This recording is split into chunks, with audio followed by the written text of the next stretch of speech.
Even if you're a complete beginner in trading, you must have come across the term scalping at some point. The main goal of scalping is to make a profit through buying or selling an asset for a very short period of time and closing it for a small profit. However, you should be aware that this trading style will demand a certain amount of time and concentration, and if you aren't able to dedicate a few hours a day to this, then this 1-minute scalping strategy might not be the best fit for you. Now, for this strategy, we'll rely on exponential moving averages. A single moving average gives you the general trend of price movement. However, a lot of traders typically use 2 or more moving averages to gain a better feel for the main direction and to trigger more precise entries or exits in the market. That's why we'll use a trio of moving averages to monitor the short, medium and long-term trend of a market, and will allow us to estimate the trend's intensity from multiple time frames. So here we have the 1-minute chart of Euro-Yen, which displays 3 exponential moving averages, the 50, 100 and 150 period averages. The 50 period EMA gives me the short-term trend.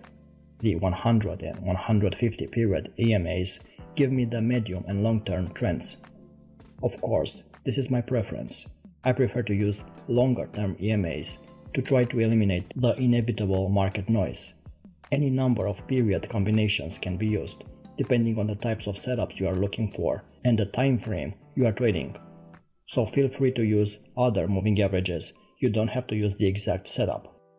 Looking back at this chart, notice how price pushed above the 3 EMAs and traded steadily higher, the price staying above the 50 period EMA the entire time. The fact that all 3 EMAs were trading higher at around 45-degree angles during the advance was very bullish. This is the image we'll search on our charts, meaning all 3 moving averages in agreement, in line, almost parallel, with strong trend consensus. Right here, the price eventually broke below the 50 period EMA, which signaled short-term weakness, but bounced off the 100 period EMA before resuming the uptrend, thereby confirming the medium and long-term strength. Until the price breaks below the 150 period EMA, the bullish trend will remain intact. After we identify the main direction, we need to wait for a pullback.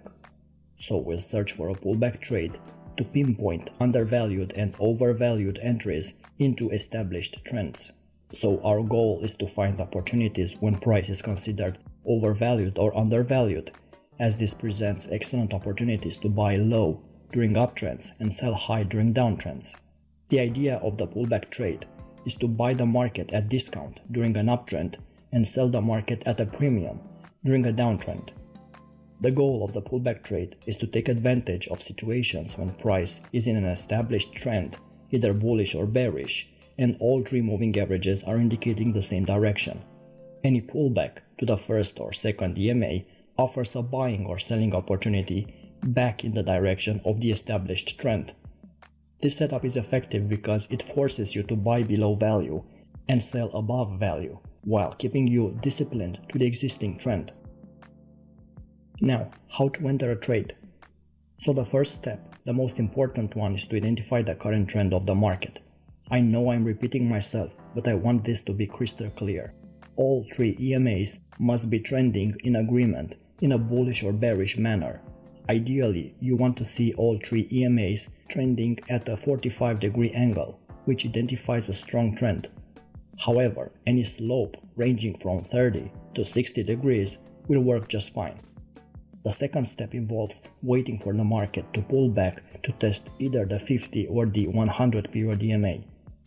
Price can close beyond the 50 period EMA, but you generally don't want the price to close beyond the 100 period EMA or be near the 150 EMA. Once the price tests either of the moving averages, we need price confirmation. The entry is triggered when the price closes back in the direction of the current trend beyond the 50 period EMA. How to manage the trade? There are many exit tactics that can be used for the pullback trade. Before you select the type of exit strategy, you should first remember you are scalping. The room for error is extremely small. Let me repeat that. Margin for error is very small when we are trading with high leverage while looking for a small profit. Here is what I do when I'm scalping. I move my stops to break even as soon as possible. You want to diminish your risk. You will get stopped out a lot of break even, but from my experience it's better to have 5 trades in a row with 0 profit than 5 losing trades. That's the ugly face of scalping. It's very unpredictable and any price swing can hit your stop loss. That's why I look to play the break-even trade when I'm 5 or 6 pips in profit. You will be frustrated when you have 5 pips in profit, move your stop to break-even, and the market will hit your stop loss and will continue in your initial direction. It will happen, but this will protect you in the long run. If you have a bigger risk aversion, here are other tactics you could use. A traditional trading profit stop, a fixed profit target, or exit at the near support and resistance levels, or at the Fib extensions if you trade with Fibonacci numbers. This chart illustrates a perfect example of choosing a currency pair during an established trend. Notice that all 3 EMAs are trending lower at 45-degree angles, which is important because this is a measurement of trend intensity. Trading in a direction of an established trend increases your chances for a profitable outcome. Now that direction has been established, we look for price to break above the 50-period EMA in order to set the stage for a sell scenario. Once price dips above the first EMA, we look for price to close back below the 50-period average in order to trigger a short position, which occurred several times in this chart. Also, remember that you can use any period moving average you like to manage your trades. You could backtest different settings and adapt the period of the EMAs to fit your style. Once in a trade, I immediately set my stop loss below the low of the pullback I am trading. Therefore, your stop loss would be beneath the low of the bar that tested the 100 or the 50-period EMA. Here are other examples of scalping trades on EuroJPY, DAX index and Dow Jones index, my favorite instruments to scalp.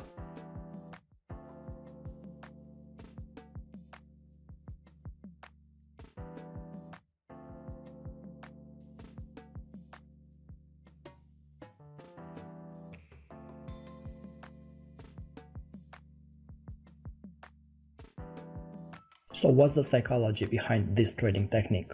We try to take advantage of novice traders shorting the market below 50 EMA.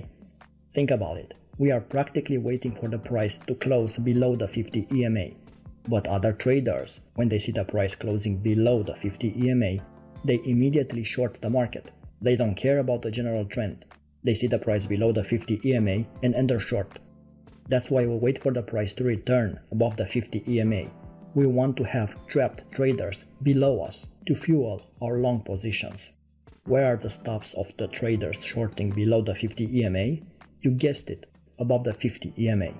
When the price returns above the moving average, our scalping trade gets an extra boost from the stops of trapped traders. Here are some important observations. Scalping can easily turn to gambling. Excited traders on a winning streak will abandon their own rules in pursuit of fast money.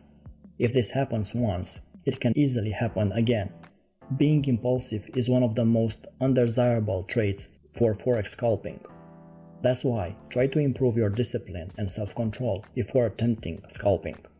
Second, scalping is one of those trading methods that are often performed with bad risk-reward ratio. A trader will often risk 100 pips just for the possibility of gaining 1 or 2. Market provides plenty of opportunities to enter high probability setups that you can make this reward sustainable.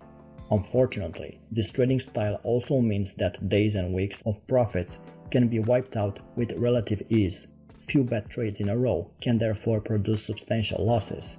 That's why when I'm scalping, I'm not risking more than 0.5 of my total balance. Not 5%. 0.5. So if you have $5,000 in a trading account, for example, if you scalp, risk at most $25 per trade. My third recommendation is to lower your lot sizes. Small lots help you keep losses down until your trading improves. The smaller the Forex lot size, the lower the risk. Also, don't neglect the trading costs. Scalping requires frequent trading almost by definition. Frequent trading also means frequent and substantial position entry costs. Small difference in spread between a great broker and a good broker may be the difference between a consistently winning strategy and a consistently losing setup. If you found value, consider subscribing to our channel and hit the bell icon so you don't miss out when we upload new videos. And also don't forget to leave us a like to show your support. Until next time.